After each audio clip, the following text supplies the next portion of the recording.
गांव के कोने में बसा एक छोटा सा कच्चा घर, जो बारिश और ठंड के थपेड़ों को झेलते झेलते अब अपनी मजबूती खो चुका था। इस घर में रहने वाले मोहन, उसकी पत्नी सुनीता और उनकी एक बेटी दिया जैसे तैसे अपना जीवन गुजार रहे थे। मोहन पास की एक छोटी सी फैक्ट्री में काम करता था, लेकिन उसकी आमदनी इतनी कम थी कि घर की जरूरतें बमुश्किल पूरी हो पाती थी। एक दिन मोहन की पत्नी सुनीता मोहन से कहती है, सुनो जी, घर की छत इस बार बहुत कमजोर हो गई है। इस बार इसकी मरम्मत नहीं हुई तो तेज बारिश होने से छत गिर भी सकती है। इसलिए मैं तो कहती हूँ कि समय रहते इसकी मरम्मत करा लीजिए। हाँ सुनीता, तुम सही कह रही हो। मैं आज ही फैक्ट्री जाऊंगा और मालिक से कुछ पैसे ले आऊंगा। वैसे भी इस महीने को पूरा होने में सिर्फ कुछ ही दिन बचे हैं। हो सकता है मालिक पूरे पैसे दे दें। ठीक है जी, ध्यान से जाना। मोहन फैक्ट्री के लिए निकल जाता है, लेकिन जैसे ही वो फैक्ट्री पहुंचता है तो देखता है कि पूरी फैक्ट्री में आग लगी थी। तभी वो वहां मौजूद एक व्यक्ति से पूछता है, अरे भाई साहब, ये फैक्ट्री में आग कैसे लगी? अरे क्या बताएं भाई, फैक्ट्री में शॉर्ट सर्किट होने की वजह से पूरी फैक्ट्री जल गई। मालिक ने कह दिया है कि सब लोग अब कोई और काम देख लें। मोहन बेचारा घबरा जाता है, वो अंदर से टूट जाता है। अब उसके पास कोई काम नहीं था। वो रास्ते में सोचता जाता है कि हे भगवान, अब मैं घर की मरम्मत कैसे कराऊंगा? जब सुनीता को पता चलेगा तो वो बहुत दुखी होगी। एक काम करता हूँ, जमींदार से ही कुछ मदद मांगने की कोशिश करता हूँ। ये सोचते हुए मोहन जमींदार के यहाँ मदद मांगने चला जाता है। अरे मोहन, क्या हुआ? बड़े परेशान दिख रहे हो। प्रणाम जमींदार साहब। साहब, मेरे घर की छत बिल्कुल कमजोर हो गई है। अगर इस बार मरम्मत नहीं हुई तो छत गिर सकती है। बस अगर आप कुछ पैसे उधार दे देते तो मैं घर की मरम्मत करा लेता। तुम गरीब लोगों की यही आदत होती है। अरे मैंने तेरा ठेका ले रखा है क्या? कहां से वापस करेगा तू पैसा? ना भाई ना, मैं तो एक पैसा भी नहीं दूंगा। चल जा अब यहाँ से। मोहन बेचारा मायूस होकर घर वापस चला जाता है। क्या हुआ जी, इतने परेशान क्यों लग रहे हो? मोहन सारी बात सुनीता को बताता है। सुनीता ये सब सुनकर परेशान हो जाती है। ऐसे ही कुछ दिन बीत जाते हैं।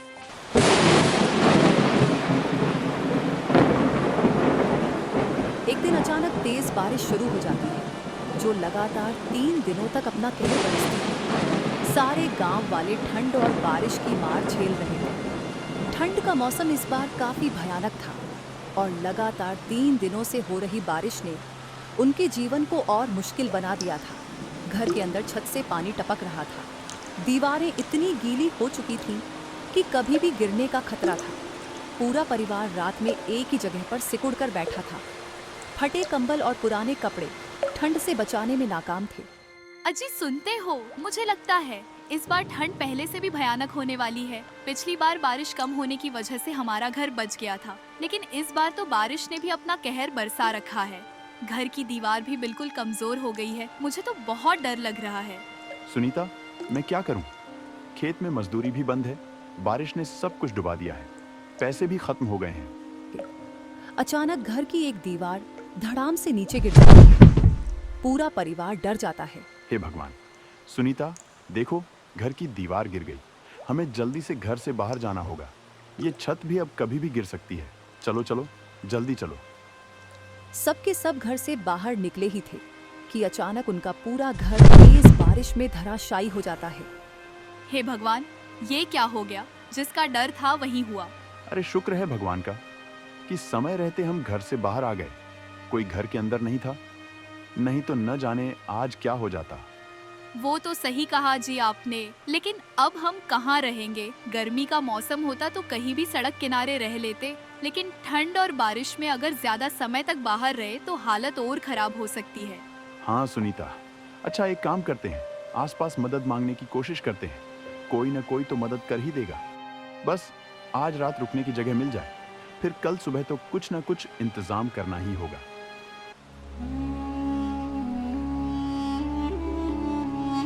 बेचारे इधर उधर पड़ोसी से मदद मांगते हैं, लेकिन कोई उनकी मदद नहीं करता। बेचारे तीनों थक हार कर एक पेड़ के नीचे बैठ जाते हैं और सोचने लगते हैं कि अब आगे क्या करेंगे। अब क्या होगा जी? कैसे खुदगर्ज लोग हैं ये गांव वाले, किसी ने भी हमारी मदद नहीं की। अब हम कहाँ जाएंगे और क्या करेंगे? तुम चिंता क्यों करती हो? पास के ही गांव में मेरा दोस्त राजेश रहता है। आज रात उसके घर रुक जाते हैं, वो बिल्कुल भी मना नहीं करेगा। कल सुबह निकल जाएंगे और कोई ना कोई इंतजाम कर लेंगे। ठीक है जी, जैसा तुम्हें ठीक लगे। मोहन अपनी पत्नी और बच्ची को लेकर अपने दोस्त राजेश के घर पहुंचता है और बाहर से उसे आवाज लगाता है। राजेश, अरे ओ राजेश, जल्दी से दरवाजा खोल भाई। अजी इतनी रात गए, कौन आवाज लगा रहा है? उठकर देखिए तो जरा। राजेश उठकर दरवाजा खोलता है और बोलता है, अरे मोहन, तुम, इतनी रात हो गई, तुम यहाँ क्या कर रहे हो? सब ठीक तो है ना? कुछ ठीक नहीं है भाई। तेज बारिश के कारण मेरा पूरा घर तहस नहस हो गया। गांव में सबसे मदद मांगने की कोशिश की, लेकिन किसी ने भी मदद नहीं की। अच्छा अच्छा, पहले तुम सब अंदर आओ, बाहर बहुत ठंड है। सब लोग राजेश के घर रुक जाते हैं। मोहन राजेश को सारी बात बताता है। राजेश कुछ सोचने के बाद मोहन से कहता है, अरे भाई, तुम एक काम करना, कल सुबह आसपास कोई खाली जगह देखकर एक छोटा सा टेंट का घर बना लेना। कम से कम ठंड से तो बच जाओगे। राजेश भाई, कह तो सही रहे हो तुम, लेकिन मेरे पास तो इतने पैसे भी नहीं कि मैं टेंट का सामान खरीद सकूं। उसकी टेंशन तू मत ले। देख, काम तो मेरा भी मंदा ही चल रहा, लेकिन मैं फिर भी तुझे कुछ पैसे दे दूंगा, जिससे तेरा टेंट का सामान आ जाएगा। ठीक है भाई, मैं कल ही कोई जगह देखता हूँ। इतना कहकर सब लोग सो जाते हैं।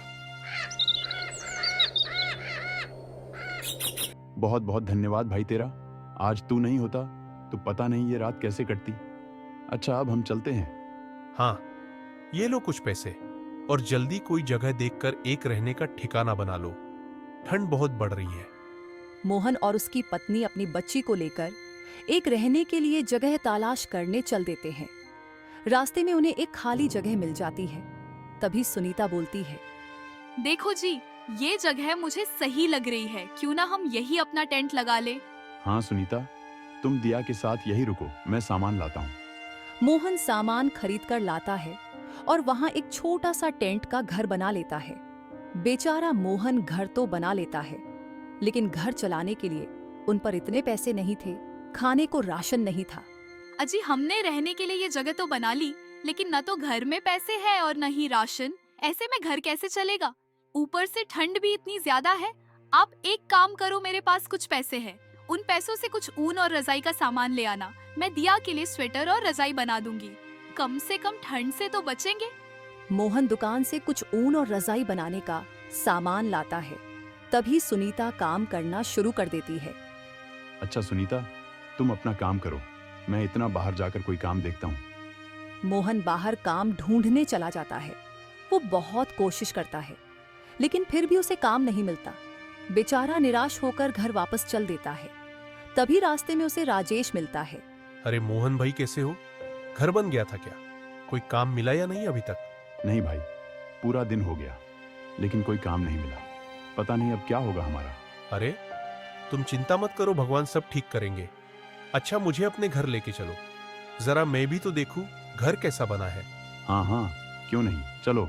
मोहन राजेश को अपने साथ अपने घर ले जाता है। घर पहुंचकर राजेश देखता है कि सुनीता स्वेटर और रजाई बना रही थी। अरे वाह भाभी, तुमने तो बड़ी सुंदर रजाई बनाई है, बिल्कुल ऐसे लग रही जैसे दुकान पर मिलती है। अच्छा, एक रजाई मेरे लिए भी बना सकती हो क्या? अरे क्यों नहीं, भला तुमने हमारी इतनी मदद की तो उसके बदले इतना तो मैं कर ही सकती हूँ। मोहन भाई, तुम एक काम क्यों नहीं करते? भाभी इतनी सुंदर रजाई बनाती है, रजाई बेचना ही शुरू कर दो, ठंड में खूब बिक्री होगी। हाँ नहीं राजेश भाई, मेरे पास इतने पैसे नहीं कि मैं और रजाई का सामान खरीद सकूं। अरे मैं हूं ना, मैं तुझे सामान दिला दूंगा और तू मेरी ही दुकान के पास अपनी रजाई बेचना, वहां कस्टमर की भीड़ लग जाएगी। राजेश के इतना कहने पर मोहन मान जाता है और रजाइयों का खूब सारा सामान लाता है और सुनीता को दे देता है। बस फिर क्या, सुनीता जल्दी से अपना काम शुरू कर देती है। इसमें उनकी बेटी दिया भी उसमें मदद करती है और मोहन भी धीरे धीरे सब सीख जाता है। देखते ही देखते वे बहुत सारी सुंदर रजाइयों बनाते हैं और राजेश की दुकान के पास बेचने लगते हैं। ले लो रजाइया, सुंदर सुंदर रजाइया ले लो। अरे देखो देखो, कितनी सुंदर रजाइयां हैं। कितने की है एक रजाई? जी मात्र 900 रुपये की है। अरे बाबा, इतनी महंगी? बाहर में तो इससे सस्ती मिल जाती है। अरे बहन, आप अंतर भी तो देखिए, एकदम बढ़िया गर्म कपड़े से बनी रजाई है ये।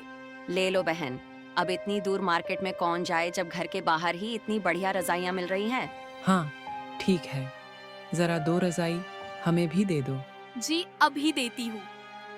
देखते ही देखते वहां कस्टमर की भीड़ लग जाती है और उनकी सारी रजाई बिक जाती है। सुनीता, मुझे विश्वास नहीं था कि एक ही दिन में इतना मुनाफा हो जाएगा। लगता है भगवान ने हमारी सुन ली। सही कहा जी आपने। मैं तो कहती हूँ आप एक बड़ी दुकान खोल लो, जिसमें रजाई के साथ साथ ऊन से बने गर्म कपड़े भी बेचना शुरू कर देंगे, जिससे और ज्यादा मुनाफा होगा। बस फिर क्या था, मोहन बाजार से ऊन लाया और सुनीता ने कुछ ही दिनों में ढेर सारे ऊनी कपड़े बना दिए। अब उन दोनों ने मिलकर एक बड़ी दुकान खोल ली, जिसमें रजाई के साथ साथ ऊन से बने गर्म कपड़े भी बेचने लगे। धीरे धीरे उन्होंने अपना एक पक्का घर बना लिया, जिसमें वे अब खुशी खुशी रहने लगे। ये सब देखकर आसपास के लोग भी उनकी तारीफ करने लगे। दोस्तों, अगर आपको ये कहानी पसंद आई हो तो प्लीज वीडियो को लाइक और चैनल को सब्सक्राइब करें और कमेंट बॉक्स में एक प्यारा सा कमेंट लिख दे। धन्यवाद।